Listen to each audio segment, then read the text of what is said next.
Baik, selamat pagi semuanya. Perkenalkan, kami dari kelompok 10 makroekonomi MANF 2022. Pada hari ini kami akan mempresentasikan hasil diskusi kami yaitu arus sirkuler perekonomian terbuka. Sebelumnya, izin perkenalkan diri, nama saya Nur Fajar dengan NIM akhir 360. Perkenalkan, saya Salman Al-Farasi dengan NIM 115. Saya Brian Afrian Baros dengan NIM 119. Dan saya Mataris dengan NIM 237. Baik, kita akan langsung masuk kepada materi. Yang pertama, arus sirkuler perekonomian terbuka. Apa sih arus sirkuler perekonomian terbuka? Singkatnya, perekonomian terbuka adalah kondisi di mana suatu negara melakukan interaksi dan pertukaran barang, jasa, dan modal dengan negara-negara lain. Bagaimana arus ini mempengaruhi perekonomian kita? Selanjutnya akan dijelaskan oleh Saudara Salman. Untuknya, waktu dan tempat silakan.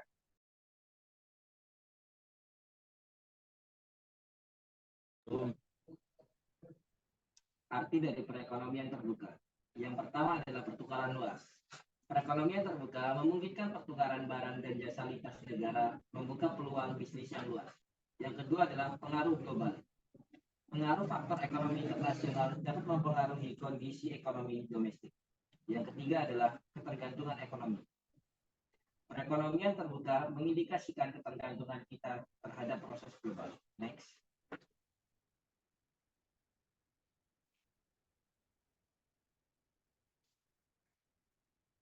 Komponen-komponen perekonomian terbuka. Komponen perekonomian terbuka terbagi menjadi 3. Yang pertama adalah ekspor. Jualan ke luar negeri meningkatkan pendapatan dan pertumbuhan ekonomi. Yang kedua adalah impor.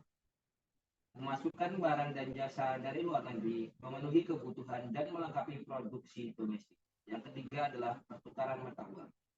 Menukar mata uang asing untuk melakukan transaksi internasional yang melibatkan nilai tukar. Selanjutnya, kami kembalikan ke moderator.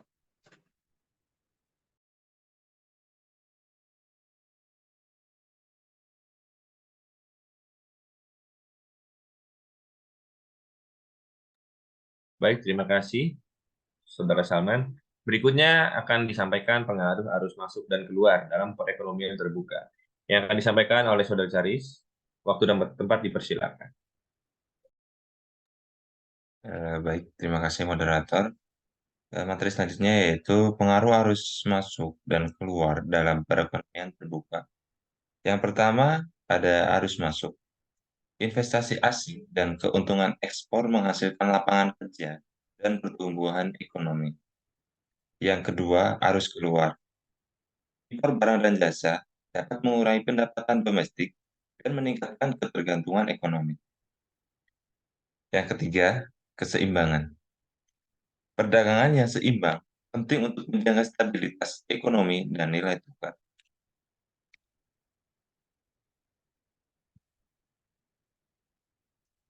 Nah, keuntungan dan kerugian dari perekonomian terbuka. Yang pertama yaitu keuntungan yang didapat. Ada peluang ekspansi, pertukaran ide dan inovasi, dan yang terakhir keberagaman produk. Kerugian sendiri yaitu tergantung pada ekonomi global, tekanan persaingan, resiko ketidakstabilan mata uang.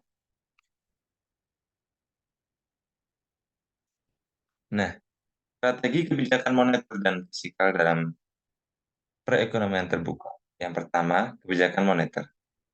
Pengaturan suku bunga dan jumlah uang beredar untuk mengontrol inflasi dan pertumbuhan ekonomi. Yang kedua, kebijakan fiskal. Pengaturan pengeluaran dan pendapatan pemerintah untuk mengendalikan tingkat aktivitas ekonomi. Dan yang terakhir, perjanjian perdagangan luar negeri. Menerapkan perjanjian untuk menetapkan aturan perdagangan dengan mitra internasional. Baik, selanjutnya saya serahkan ke moderator.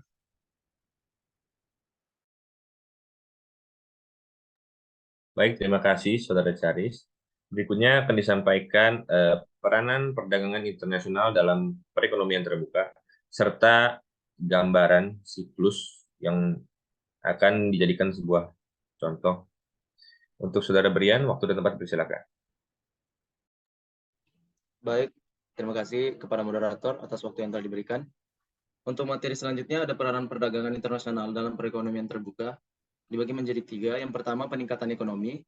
Di sini perdagangan internasional dapat meningkatkan pendapatan nasional dan membuka peluang bisnis baru. Yang kedua, ada pembangunan industri. Pertukaran teknologi, tenaga kerja, dan modal dapat mempercepat pertumbuhan industri dalam negeri. Selanjutnya ada integrasi global. Hubungan ekonomi internasional memperkuat koneksi antar negara dan mengurangi konflik. Next.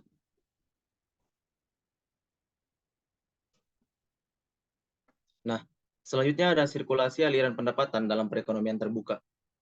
Di sini bisa dilihat ada aliran pertama. Pertama-tama kita harus mengetahui dulu komponen apa saja yang terdapat pada sirkulasi ini. Yang pertama ada perusahaan, kedua ada pemerintah, ketiga ada rumah tangga, dan yang terakhir ada luar negeri. Untuk aliran yang pertama, yaitu pendapatan faktor-faktor produksi, ini dari perusahaan ke rumah tangga. Selanjutnya aliran kedua, yaitu dari perusahaan ke pemerintah berupa pajak perusahaan. Aliran ketiga, dari rumah tangga ke pemerintah berupa pajak individu. Aliran keempat, pembelanjaan rumah tangga, ini dari rumah tangga ke perusahaan. Selanjutnya ada aliran kelima, yaitu impor. Ini dari rumah tangga ke luar negeri. Yang keenam, ada aliran tabungan. Ini dari rumah tangga ke institusi keuangan. Yang ketujuh, ada peminjaman. Ini dari institusi keuangan ke penanaman modal. Dan selanjutnya ada aliran ke-8, yaitu investasi dari penanaman modal ke perusahaan. Selanjutnya ada aliran dari pemerintah ke perusahaan berupa pengeluaran pemerintah, yang biasa disebut aliran ke-9. Dan yang terakhir ada ekspor, di mana ini dari luar negeri ke perusahaan. Sekian sirkulasi yang dapat saya sampaikan. Selanjutnya saya kembalikan ke moderator. Terima kasih.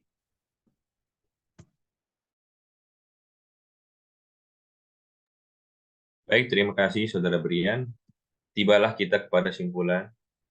Di sini saya akan membacakan kesimpulan dan implikasi arus sirkuler perekonomian terbuka. Di sini ada 3 poin dari presentasi yang kami sampaikan. Yang pertama adalah kesempatan dan tantangan. Perekonomian terbuka memberikan kesempatan untuk pertumbuhan, tetapi juga tantangan dalam menjaga keseimbangan. Lalu yang kedua adalah ketergantungan interdependensi. Hubungan ekonomi internasional menghasilkan ketergantungan yang perlu dikelola dengan bijaksana. Lalu yang ketiga, adanya adaptasi dan inovasi. Perekonomian terbuka memerlukan adaptasi dan inovasi yang konstan untuk menghadapi perkembangan global. Baik, cukup sekian dari kelompok 10. Untuk kurang lebihnya mohon maaf. Terima kasih. Selamat pagi.